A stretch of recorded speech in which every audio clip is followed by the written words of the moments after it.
Okay. So Kate, could you start off by introducing yourself and telling us a little bit about your current position and where you're teaching and when you were in the program? Yeah, absolutely. Hi, everybody. My name is Kate McCraw. I am one of the two alums tonight, as Katie mentioned. The other Ryan and I were actually classmates together in the MAC program, so it's nice for us to be back together tonight to talk to you all. I am currently in my third year of teaching after graduating from MAC. I am currently teaching at Skyline High School here in Ann Arbor. Well, currently Skyline via Zoom here in Ann Arbor. When I was in the MAC program, I was a social studies and history major and a French minor. My current position at Skyline, I'm split between two worlds a little bit. Half of my day I'm teaching core social studies classes. And then the other half of my day I'm in one of Skyline's magnet programs. So I teach the communication, media, and public policy magnet. So I've got a wide range of courses, but all relevant to the social studies time I spent in MAC. And I'm Ryan Sylvester. Again, I also graduated in 2018 from the MAC program with Kate here, also in social studies. So we spent a lot of time together in the program and are still close friends from that time. I am in my third year also teaching in Ann Arbor at Community High School, where I teach mostly world and US history.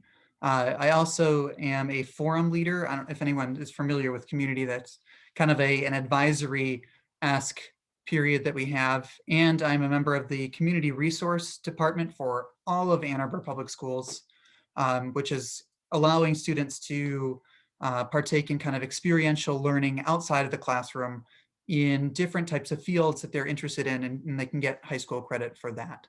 So that's along with my world in US history, that's kind of where I live in Ann Arbor Public Schools.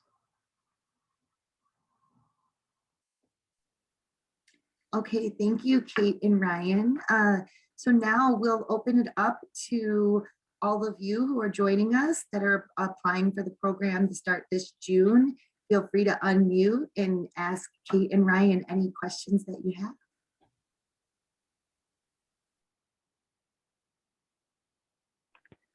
I have a question, actually. I was wondering, so like, if you were to say, I know it's a very broad question, but if you were to say what your favorite part about the program, like whether it be like the coursework that you did, the classes that you had, the professors that you had, just like what was your overall favorite part of the program, and then what was your part of the program that was a little bit more challenging for you? I can go ahead and start this, Kate, and then you can follow up. I think, you know, my favorite part of the program still to this time was, and I know I'm not sure exactly how they have it set up for the fall, but just the ability to be learning in a super close-knit cohort with people who are very like-minded, who were, again, on the same kind of track was a really great experience. A lot of the people in that program I am still very close friends with, and we have conversations about teaching all the time. So it's really great to have that kind of built-in network, especially when you're starting out in the teaching field, having people that you can run ideas by, lessons by. I know Kate and I don't think we go a week without either sending emails or messaging or calling each other and just sharing ideas about what we do. I think a challenge right off the bat for me with the program was just kind of there's an organizational piece that you have to figure out with Canvas, and a lot of different classes kind of run different styles of grading and organization. So you really have to be on top of your game in an organizational standpoint. But once that clicked kind of after the summer, it was a really positive experience, and I wouldn't have changed anything about it.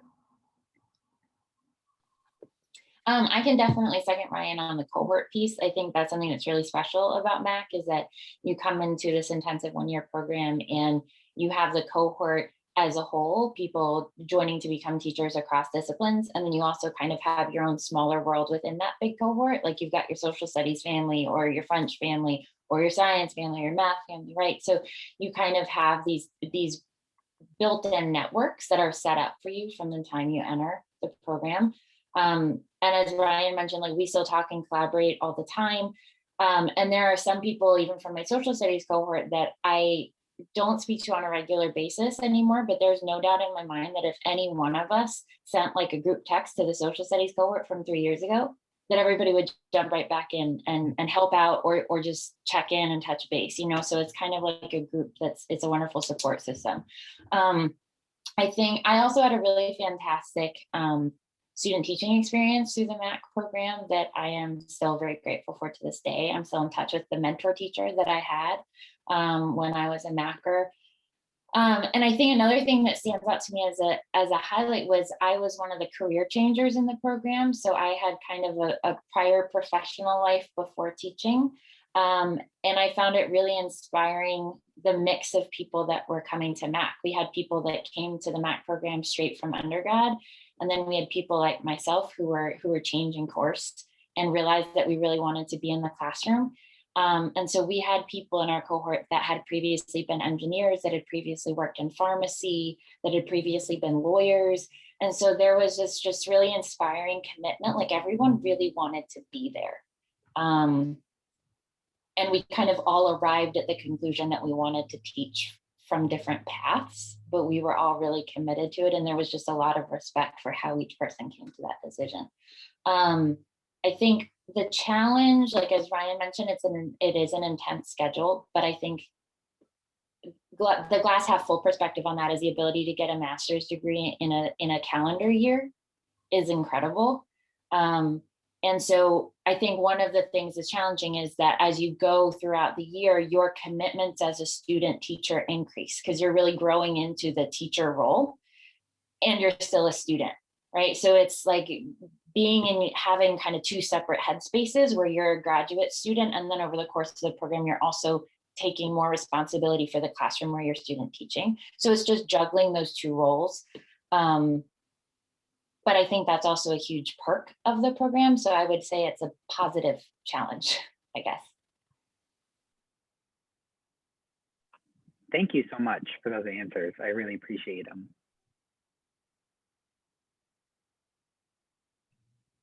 I had a question. I was wondering if you had any like kind of insight on anything that you wish that you did before starting the program, or anything that like you wish you would have, I guess, like prepared yourself more, or something that you wish you knew going into it. I don't know, anything like that. I think that that's something that I saw. Yeah, I was one, I think Kate mentioned, I was one that came right in from undergrad, right into the MAC program right afterward. And I had been working with Kate since kind of my junior year of undergrad to make sure I had fulfilled all of the requirements that I needed for social studies. I know a lot of people in our year had to do kind of, I guess everything is virtual now, but they had to do different online courses in order to make sure that they had all of the requirements filled to get that, that teaching certification, which just kind of adds on to it.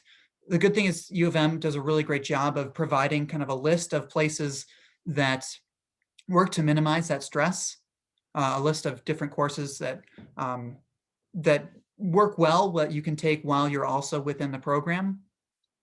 But I think, you know, whatever you can do to try to come in with as many of those credits fulfilled as possible, and then working with the counselors that they have. I think Sarah Powers was really, really great with that as well, trying to ensure and find ways that you can turn some of your previous credits into ways that will get you credit toward your teaching certification as well would be a really great start there. So reaching out to those types of people and making sure you're all set in that vein will really help you down the line in the program.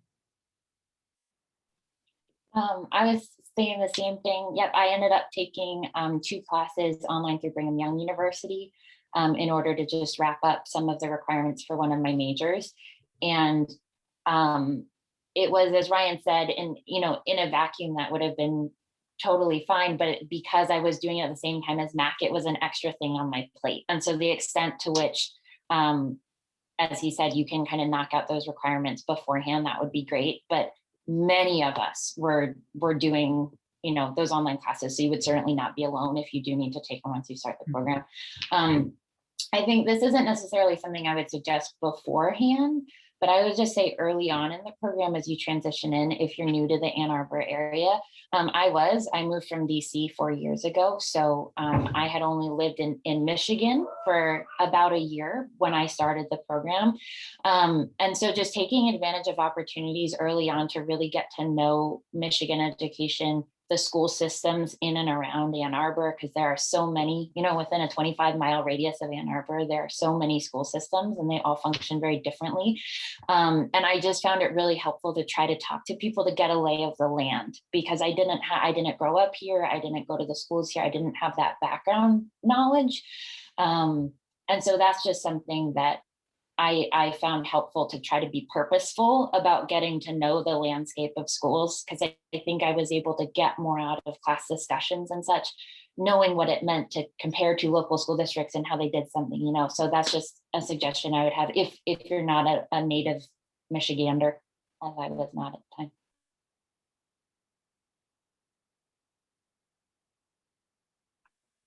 I actually had another question for y'all. How big was your cohort, and then how big was that like smaller cohort with your like certification field? I think we had, was it like 41?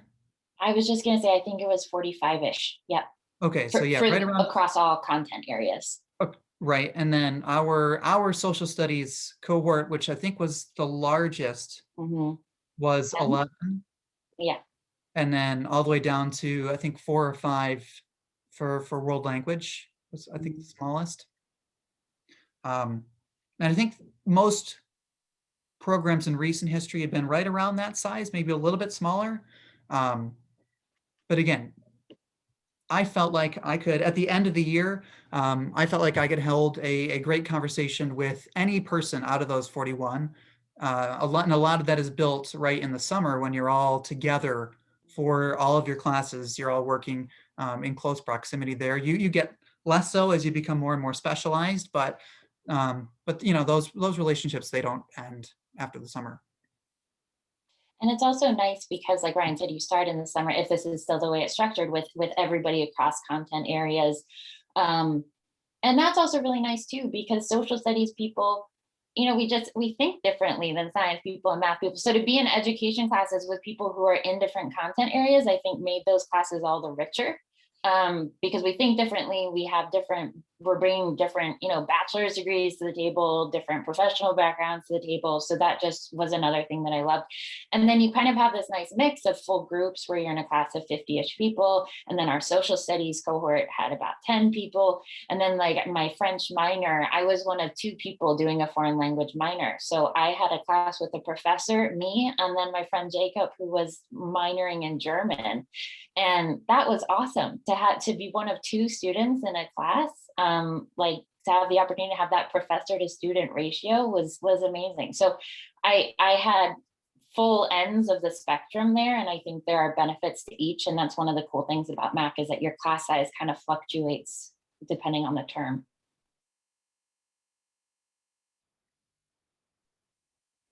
I was curious if either of you did an ESL endorsement. And then I also wanted to ask where you did your student teaching and what that was like. I'm also from out of state. I'm from Utah, so I'm not really sure what like Ann Arbor and the surrounding area are like, especially with student teaching. I did not get an ESL endorsement. Kate, I don't think you did either, right? I didn't. Katie, am I remembering correctly that might have been added as an option after our year? I think yes, so. it only has been offered to the SecMAC students for the past 2 years. So their cohort wasn't offered that option. That's right. I think it's awesome that it's available. Yeah, it was only LMAC for the most of the time. And then we just recently opened it up for undergrads and MAC. Got it. So I was placed in Southfield at Southfield High, it's Arts and Technology, which was about a 40-ish minute drive, which I think was the outer limit. So if you're wondering about that, that was kind of the farthest drive that most of us had to do. And I learned a ton from my time in Southfield. I think the program is different now in that we only had one placement from the beginning of the fall all the way through to June. Whereas I now think you guys have multiple, you're put in multiple spots before your student teaching semester. Whereas we began in the same classroom. We kind of, for the first semester, we were in our practicum, we were watching. Every once in a while, we would lead lessons that we wrote and planned, but most of it was learning and kind of the everything else. The being a student was the front seat, and being a teacher was the back seat, and then it kind of flips your second semester with student teaching, where you are now the lead teacher in the classroom, and then all of your other classes kind of work around that. So for us, I think it was really great that we got to be with the same kids from the beginning of the year all the way through and see them to the end of the year in June. It allowed us to build those relationships so that when we stepped into that lead teacher role in January, it felt very natural. And I think some of you will have an option of kind of going back to one of the places that you have your practicum with, so that you can make those and keep those connections. But also my placements, it worked out. You fill out a questionnaire, kind of gauging your interest, gauging if you've got a car, things like that, what you'd like to be teaching. And on my questionnaire, I actually wrote, please don't put me in an econ classroom. I don't really know anything about econ. I think it would be a train wreck. And of course, my student teaching semester was in an econ classroom. It was challenging, but I think I grew a ton from that experience. So kind of two things to come from that were, don't be afraid to advocate for yourself, but also recognize that in the MAC program, you're going to feel uncomfortable. And oftentimes in teaching, it's kind of that balance as well. So the MAC program really prepared me for that. And even more so in the experience that I had. I was placed at a middle school. I was placed at Tappan Middle School, which is in Ann Arbor. So not too far, about 20 minutes from where I'm now teaching full time. I had hoped to be placed at a middle school. So on that survey that Ryan's talking about, I had filled out middle school. I love middle school. I think I used to say in the program all the time, I would get crazy looks from some of my classmates, but I was like, middle schoolers are secretly awesome. Sometimes they're just really good at hiding it. I loved my time. I was primarily working with 8th graders. So that was a 8th grade US history class. I feel really lucky. I loved my mentor teacher. I learned a ton from working with my mentor teacher. And as I mentioned earlier, I'm still in touch with him. I still sometimes feel like I have his voice in the back of my head in terms of how I teach and how I handle certain situations. And it is just so invaluable to have the ability to watch someone who's been teaching for as long as our mentor teachers have been, because time just makes such a big difference. I mean, I'm sure Ryan would say the same thing, but there are so many things that I did, whether it was a lesson or unit or just an approach that I did in my first year as Skyline, that I would never do again, right? Like I scrapped so much of what I did my first year of teaching, and I'm continuing to evolve. So the opportunity to work so closely with someone who's been teaching for 10, 15, 20 years is just amazing. So I was, with 8th graders at Tappan Middle School. There were definitely more people, at least in our social studies cohort, who were at the high school level than in the middle school level. But I think that was also based on people's interest. And I guess one thing I can add here too is something that I wish I had done more of during the program was visit other classmates' placements.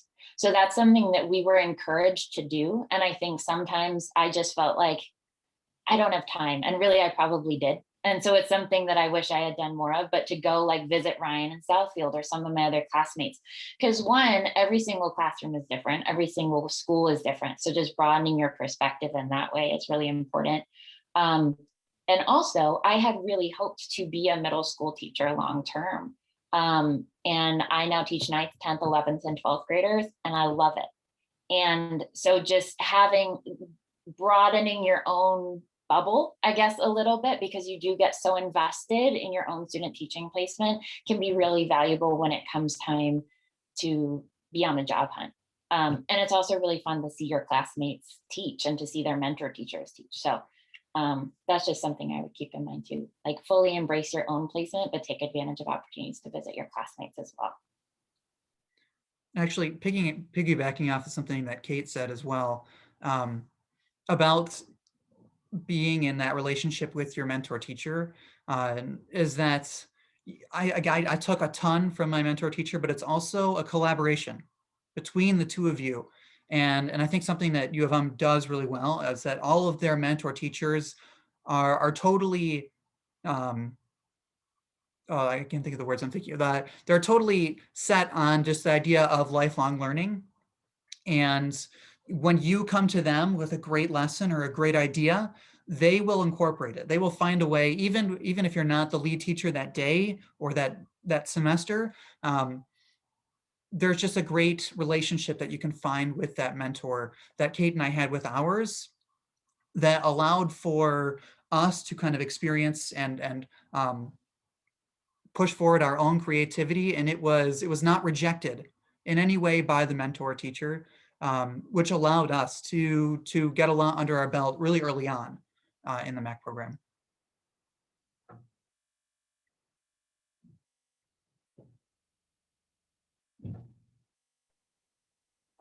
So sorry, I just have one more question before I go. I just was wondering, I'm just like, I'm almost done with my my undergrad and everything like that. And I was just wondering, like, comparing the two, like undergrad versus this program.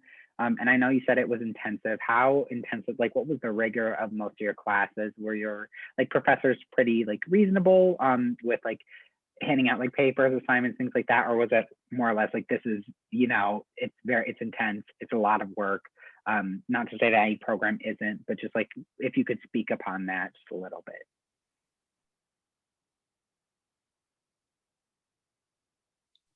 I think it's a busy year, is kind of the best way that I would describe it as. There's just, you never wake up Sunday morning and say, wow, I don't have anything to do today.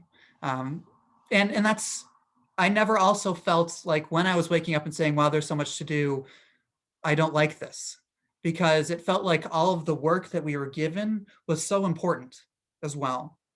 And, you know, a lot of my undergraduate classes on ancient Greece, I'm like, man, this is cool stuff, but I don't know if I'm ever going to be able to apply this to anything I ever do. And even as a world history teacher now, we begin in 1300. So I was kind of right there. In the MAC program, everything felt applicable to what I'm doing now. And, you know, that's just something that I could not say for undergrad. So yes, it was a lot, but it was, yes, thank you, what else do you have? Because I want to get as much out of this as I can, so that I can be the best that I can be starting year one. And I think the professors foster that, but they also recognize that it's a busy year. And they're willing to give you extensions on deadlines as needed, because we all lead busy lives, and it's made more so in this 12-month period, but it's a lot of work, but again, it's totally worth it. Yeah, I really agree with something that Ryan said, that there's definitely a sense that you're not just doing the program for yourself. I mean, teaching is a service profession, right? And so the opportunity to take these classes, I think that's something that was always in the back of our minds, that the more we put into this now, the better we're going to be able to serve the kids wherever we end up when we're done. And I think something too that comes to mind is a lot of our work, a lot of our assignments were based on or incorporated our student teaching. So for example, like I was just thinking the other day about this assignment in one of our literacy classes, in an educational literacy class that we took as a social studies cohort. We did something called a school study, where it was one of the larger assignments for the class, but it was basically asking us to dig into the history of the school where we were doing our student teaching placement. And to have conversations. It was requiring us to have conversations with people like administrators, with people like special education content leads, with people in different departments. And so it was an assignment that was requiring us to step outside again of that bubble of the classroom with our own mentor teacher in the school. And I learned so much from that program. I learned about the way that Michigan's School of Choice program has impacted the demographics of my school. I learned about the socioeconomic stats of my school and how that's changed over the last 10 years. I learned about why the special education program at my school functioned differently than at other schools in the district.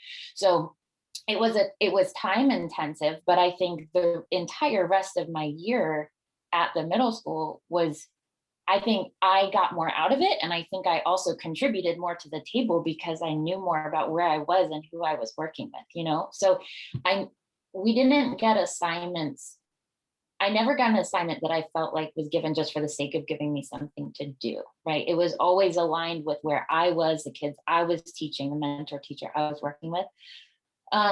And the other thing is, I think, like, I'm guessing this would be true for Ryan too, probably our favorite class, was the most intensive class. And that was with Professor Bob Bain, that we had our fall semester.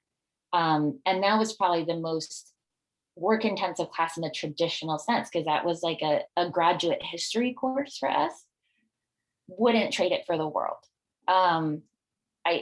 We both still look up to him so much. We try to go to like all of the professional development that he ever offers. I mean, we are totally converts to this professor's way of teaching. He was a high school teacher before he got his PhD. And, so that was probably the most intensive class, but I actively miss it. Like, I would take that class again now on top of my full-time teaching job if I could. And Ryan and I will say sometimes, like, what would Bain do? So the professors that are most challenging are also sometimes the one that stick with you. Like I said, I sometimes feel like I've got my mentor teacher's voice going in the back of my head. I also have Professor Bain's voice going back in the back of my head. And that's really valuable. Awesome. Thank you so much.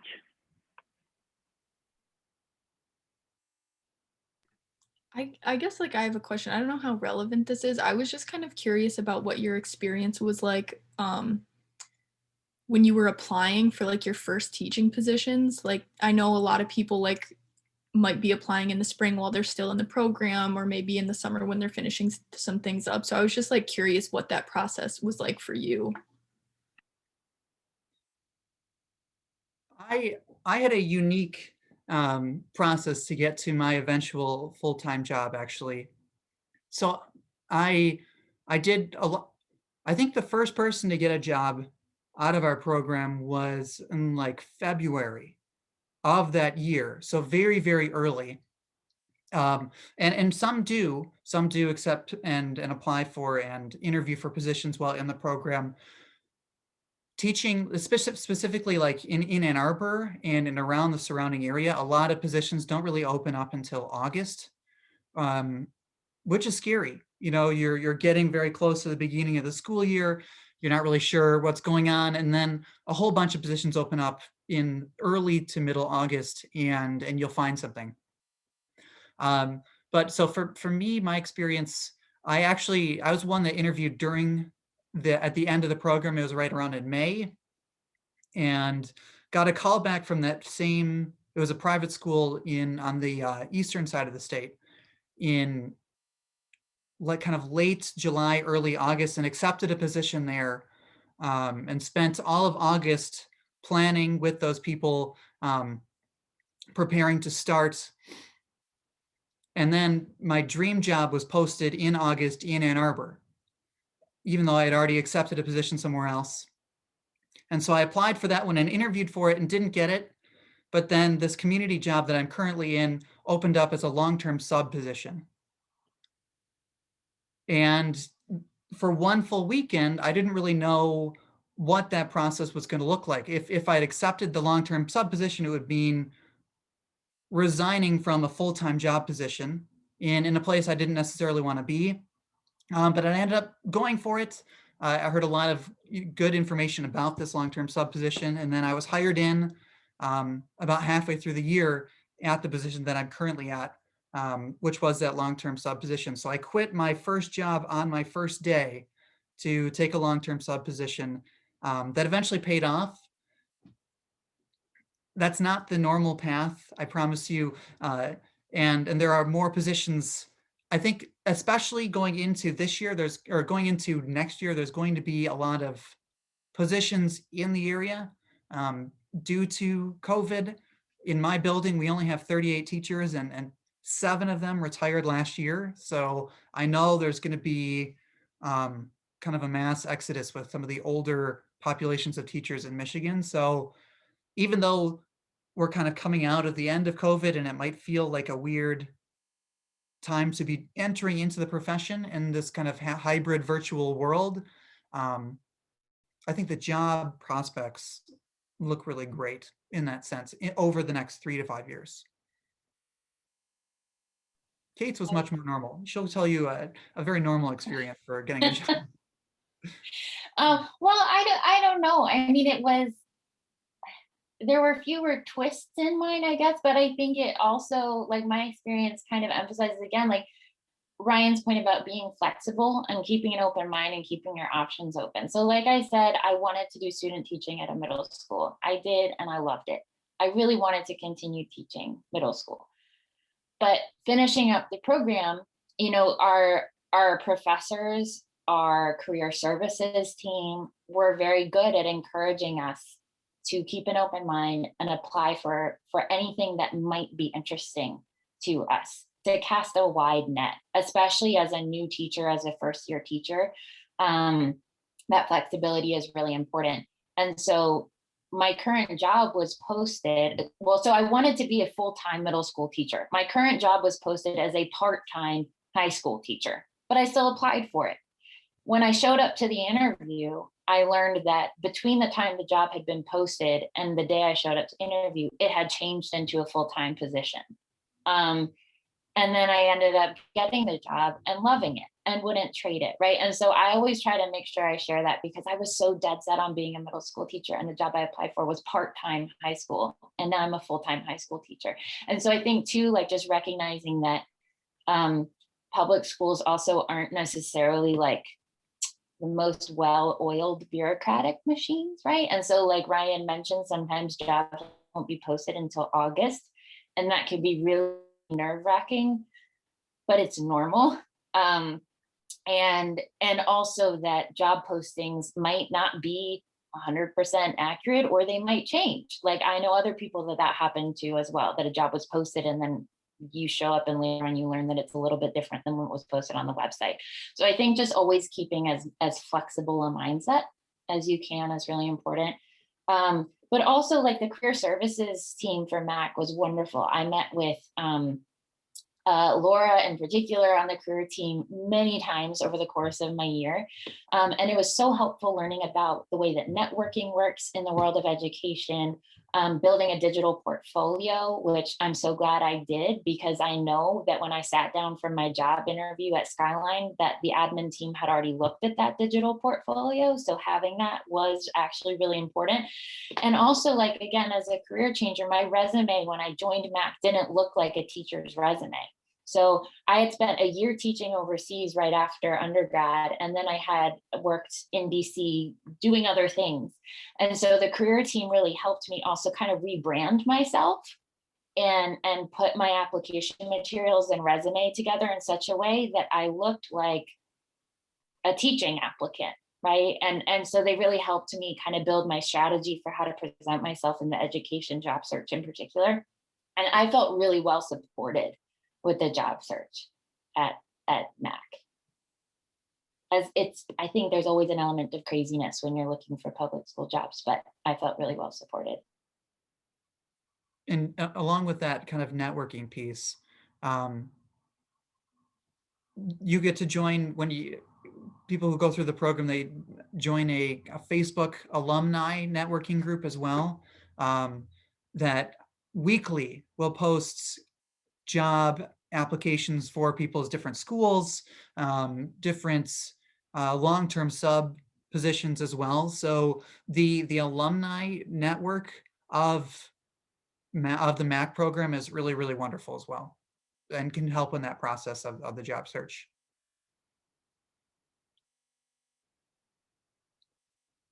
And just like I said, I wouldn't hesitate to text or call a classmate that I haven't seen in 3 years. I also wouldn't hesitate to reach out to someone that I knew was a MAC alum that I had never spoken to before. You know, I would never hesitate to reach out to someone who did the program 15 years before me. And I think that's something that's kind of baked into the program. Alum come back to classes all the time to talk, or come to meetings like this to talk. And there's just kind of this expectation that once a Macker, always a Macker. And, you know, I would love to hear from someone who's just finishing up the program and maybe looking at a job at Skyline at my current school, you know, so I think that's really great too.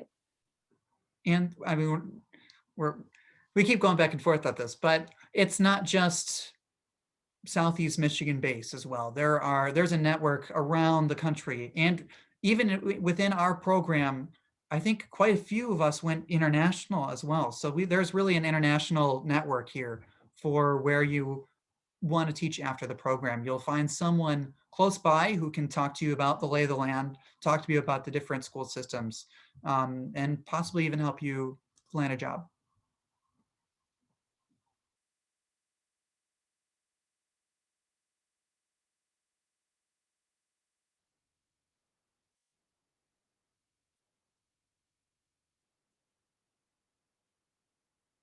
I landed my job because of a 2003, I think, or 2004 graduate of the MAC program, who I reached out to. So This is just like general, but would you have like any just like general pieces of advice for people like either entering education for the first time or entering the program specifically for the first time?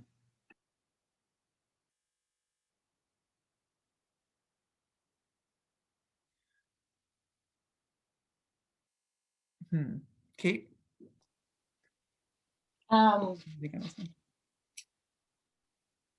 I think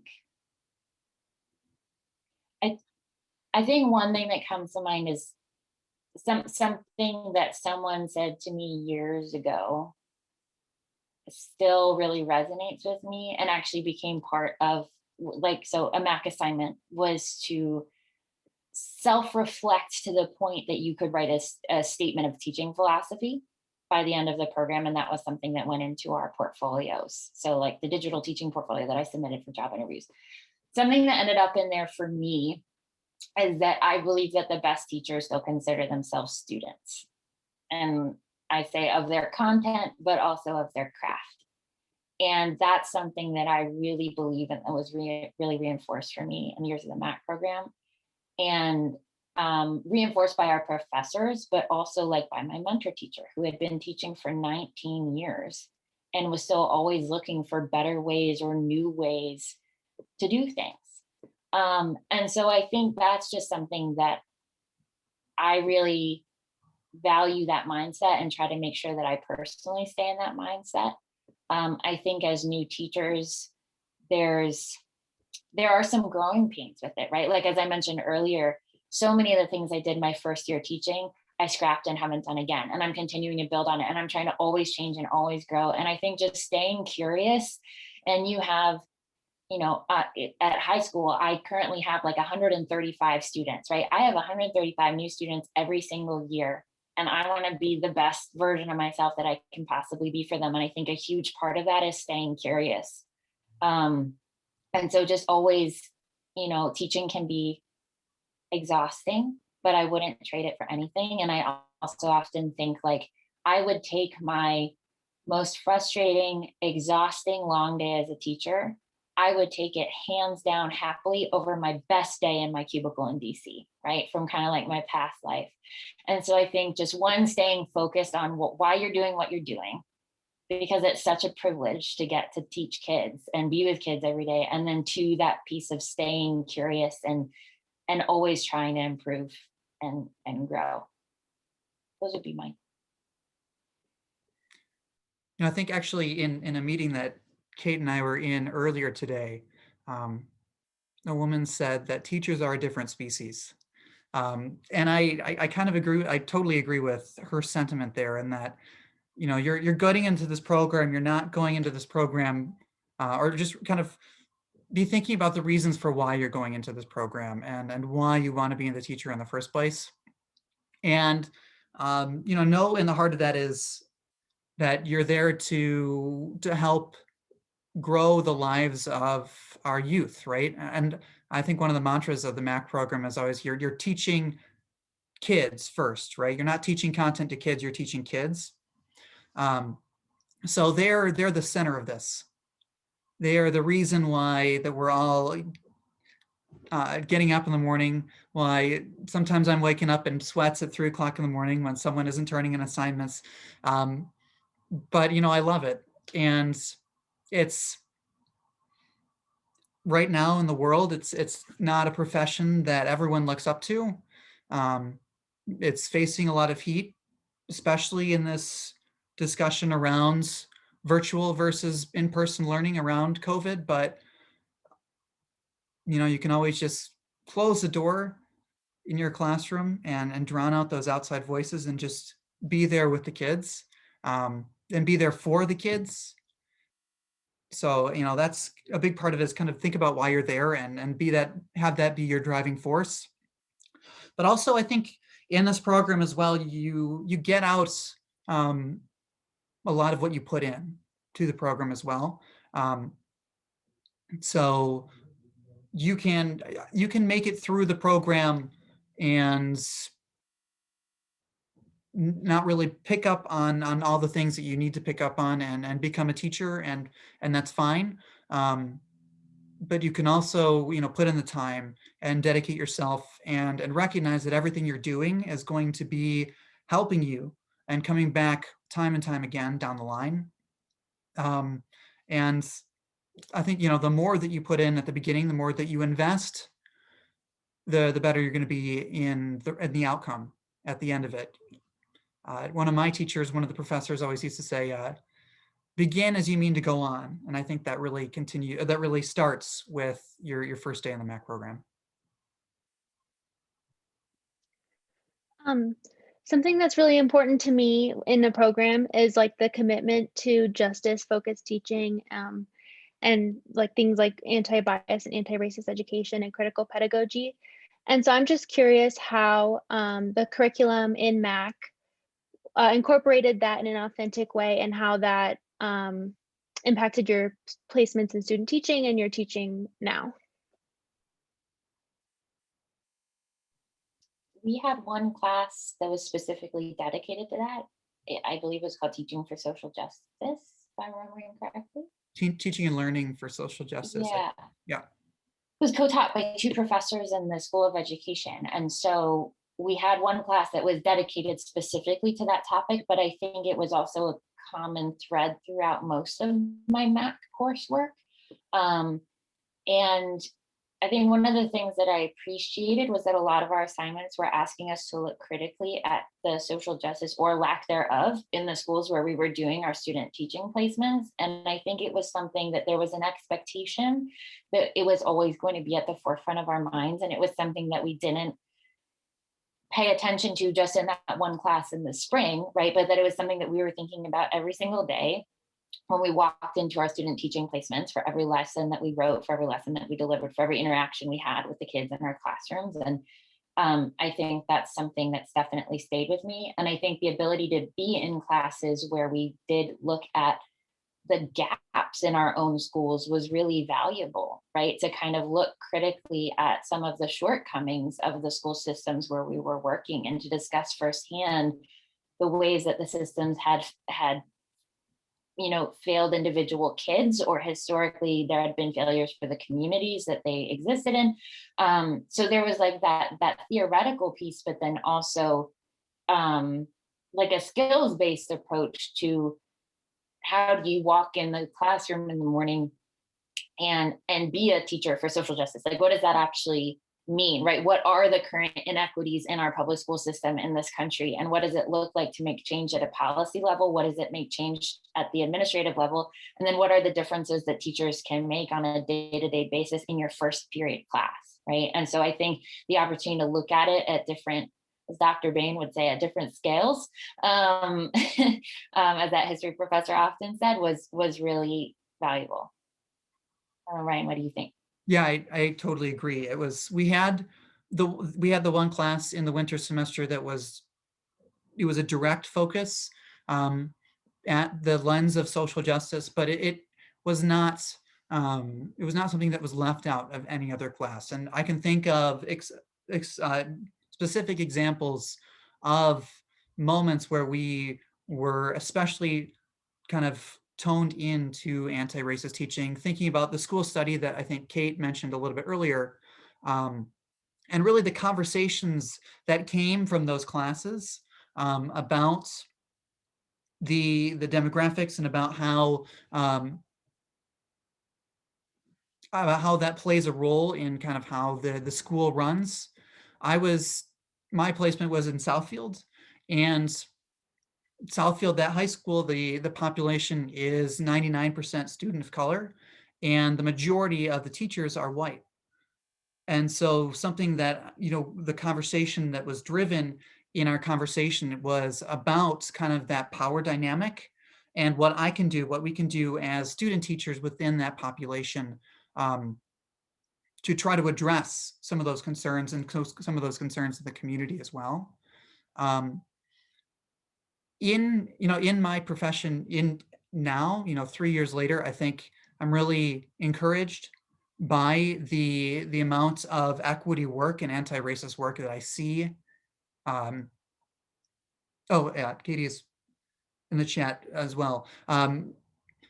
At Community, for instance, that's another place where we are kind of consistently dealing with socioeconomic status inequities. Community is a school that is a lottery system, and it also doesn't connect to the normal busing routes. So oftentimes that services a specific demographic of students and not others. And we have been spending a lot of time, all of our teachers have been through a series of anti-racist professional developments at the larger district level, the Washtenaw Intermediate School District level, to try to figure out ways in which we, first of all, how we perpetuate racism and how we perpetuate oppression and how we can combat that, but also how we can figure out how to combat that at a systemic level too. So it's really baked in throughout to the curriculum in the MAC program. Thank you. That's good to know. I just remember too, I think learning about the history of some of those things was also something that we spent time discussing in class, like the history of the public school system. How was the system built? When was it built? Who built it? Who was it built for? Right? The history of things like standardized tests, who were they built for? Were they built to help certain groups and hinder others? So I think also just like being aware of the water that we're all swimming in, right? And knowing that having your own classroom is such a wonderful thing. It's such a powerful thing to feel like you can control to a certain extent the universe that your kids are in for 90 minutes a day. Like that's such a privilege, and there's so much power in that. And so learning ways to make your space as equitable as possible, realizing that that's going to mean something different for every single kid in your room, right? Because every single kid has different needs and is walking in from a different household that morning. So like learning how to control what you can in your classroom while also being aware of the fact that you are a teacher in a hallway of a building, in a neighborhood, in a district, right? And just kind of learning about the history of all those layers is also really important. And we did that as well. We learned about the history of the public ed system. We learned about testing.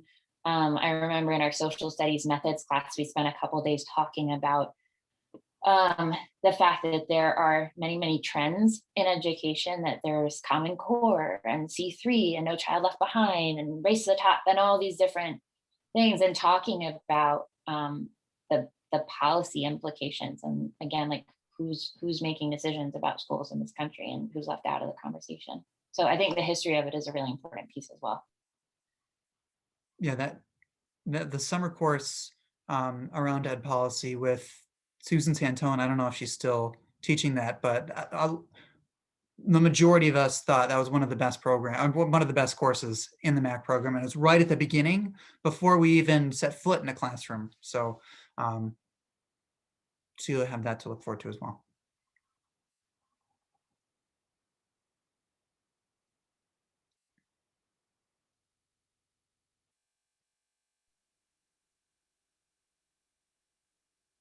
All right.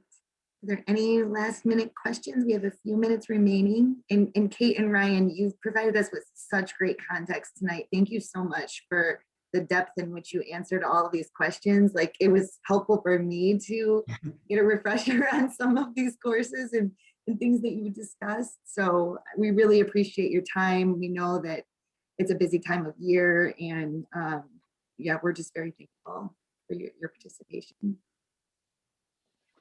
It's fun to be back in MAC world. Yeah. Always. Yeah. Okay. Well, I'm going to stop the recording now, and yeah, wish you all a great